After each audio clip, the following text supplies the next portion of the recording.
Akvaryum balıklarının bakımı kolay mı? Pek çok kişinin akvaryum almadan önce defalarca sorduğu soru bu. Yine pek çok kişi akvaryum bakımının zor olduğunu düşünerek bu hobiye hiç başlamamaktadır. Videomuza geçmeden önce akvaryum bakımının zor olmadığını söylemek istiyorum. Gelin şimdi akvaryum bakımının neden zor olmadığını sizlere anlatayım. Haydi başlayalım.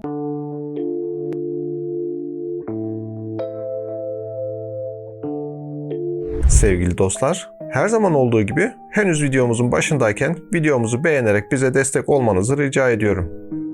İlk defa eve akvaryum kurmak ve balık almak istediğinizde çevrenizden çeşitli sözler duymaya başlarsınız. Balık bakmak zor, balıklar ölür, üzülürsün.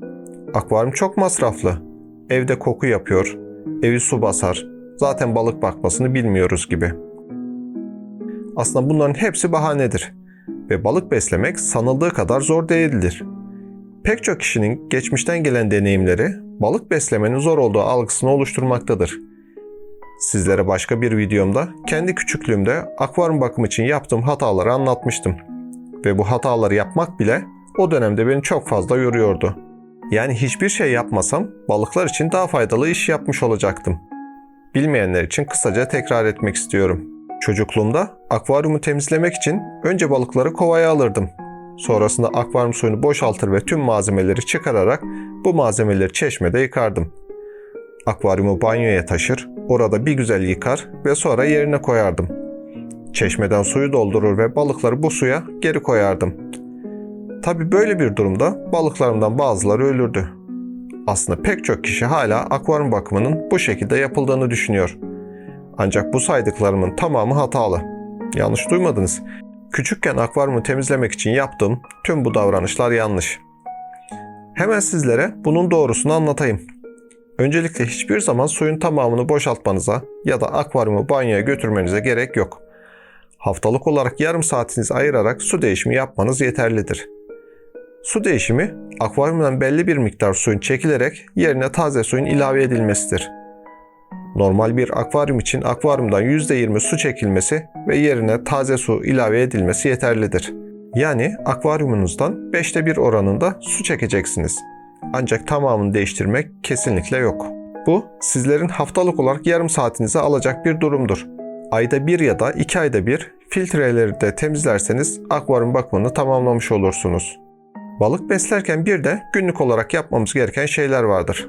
Sabah ve akşam 2'şer dakikanızı ayırarak yemleme yaparsanız günlük olarak da yapmanız gereken şeyi yapmış olursunuz. Bahsettiğim bu iki şeyi yaptığınız zaman sağlıklı balıklara sahip olabilirsiniz. Yani sizlere anlatıldığı gibi akvaryum bakımı zor değildir. Burada sizlere küçük bir uyarıda bulunmak istiyorum. Pek çok kişi akvaryumun bakımı kolay olsun diye çok küçük akvaryumlar ya da fanuslar almaktadır. Öncelikle fanusta sağlıklı balık beslenemeyeceğini belirtmek isterim. Fanusta neden balık beslenemeyeceğini Japon balığı bakımı videosunda detaylı olarak anlatmıştım. Oradan izleyebilirsiniz. Küçük akvaryumlarda ise su değerleri kolayca bozulabilmektedir. Genelde hobiciler küçük bir akvaryuma fazla sayıda balık koymaktadır. Balık sayısı fazla olması demek, fazla yem atılması, fazla balık dışkısı ve fazla amonyak demektir. Bu durumda da bakımlar ihmal edilirse ya da olması gerekenden daha fazla yem atılırsa akvaryumdaki su değerleri hızlı bir şekilde bozulmaktadır ve maalesef balık ölümleri oluşmaktadır. Bu sebeple çok küçük akvaryumlar yerine orta büyüklükte 80-100 litre civarında akvaryumlar almanızı tavsiye ederim. Açıkçası yeni başlayanlar için büyük akvaryumlar tavsiye etmiyorum. Büyük akvaryumların bakımları zaman olarak biraz daha uzun süreceği için hobicilerin yorulmasına ve sıkılmasına sebep olabiliyor. Tabii ilerleyen süreçte daha büyük akvaryumlara geçebilirsiniz. Bu hobiden insanları soğutan bir diğer durum ise akvaryumlardan koku yayılmasıdır. Aslında akvaryumda filtre sisteminiz düzgün bir şekilde çalışırsa ve biraz önce belirttiğim bakımları düzenli olarak yaparsanız koku sorunu yaşamazsınız. Akvaryumdaki koku sorununun nasıl giderileceğini bilmiyorsanız akvaryumdan kötü koku nasıl gider videomuz tam size göre. Aslında bu sorun gözünüzde büyüttüğünüz kadar zor olmadığını videomuzu izledikten sonra fark edeceksiniz. Gelelim akvaryum maliyetli mi sorusuna. Tabii her şeyin bir maliyeti olduğu gibi akvaryumların da bir maliyeti var. Ancak bu maliyet verdiği zevke göre çok küçük kalmaktadır. Balıklar için aldığınız 100 gram yem size birkaç ay yetecektir. Zaten günde 2 defa azar azar yemleme yapacaksınız. Sizlere daha önce akvaryum balıklarının yükselen kan basıncımızı ve hızlanan kalp atışlarımızı düzenleyerek ideal seviyeye çektiğini söylemiştim. Balıklarınızın yem masrafını terapi ücreti olarak düşünebilirsiniz. Akvaryumda maliyet oluşturan diğer durumlar ise elektrik ve su faturalarıdır. Biraz önce de söylediğim gibi su değişimini haftalık olarak yapmanız yeterlidir. Miktar olarak da fazla bir su değiştirmeyeceğiniz için su faturanıza etkisi çok az olacaktır.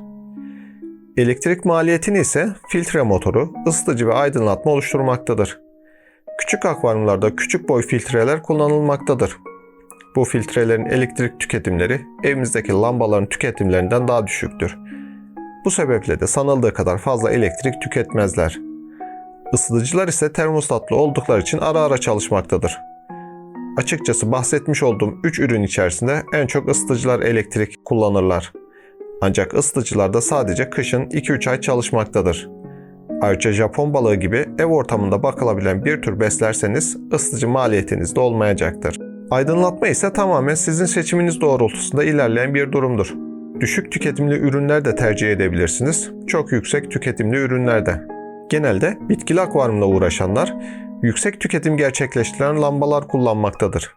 Çünkü bitkilerin günlük olarak alması gereken ışık miktarı vardır. Bu sebeple de günlük olarak 8-10 saat ışık kullanılması gerekebilir. Son olarak balık bakmasını bilmiyoruz bahanesini savunanlar için kanalımızda akvaryum kurulumu, balık bakımı, su değişimi ve balık türlerine göre ideal bakım şartlarına ilişkin pek çok video var. Ayrıca internetten de kolaylıkla akvaryum bakımına ilişkin detaylı bilgiye ulaşılabilmektedir. Yani kısacası evlerde akvaryum olmaması için hiçbir bahane yoktur. Yeter ki sizler balık beslemek isteyin. Yine kafanıza takılan sorular olursa aşağıya yorumlar kısmına yazarsanız sizlere yardımcı olmaya çalışırım. Evet sevgili dostlar, akvaryum hobisine başlamak isteyip de kafasında soru işaretleri olan dostlarımız için kısa bir video hazırlamak istedim. İnanın bu hobi bu kadar zor olsaydı ben de evde bu kadar akvaryuma bakamazdım. Benim de mesaili bir işim var ve akşamları ya da hafta sonları balıklarımın bakımlarını yapıyorum. Videomuzu sonlandırmadan önce kanalımıza abone olmayı unutmayın. Her zaman söylediğim gibi umarım bu videomuz da faydalı olmuştur. Lütfen videomuza kısa da olsa yorum yapmayı unutmayın.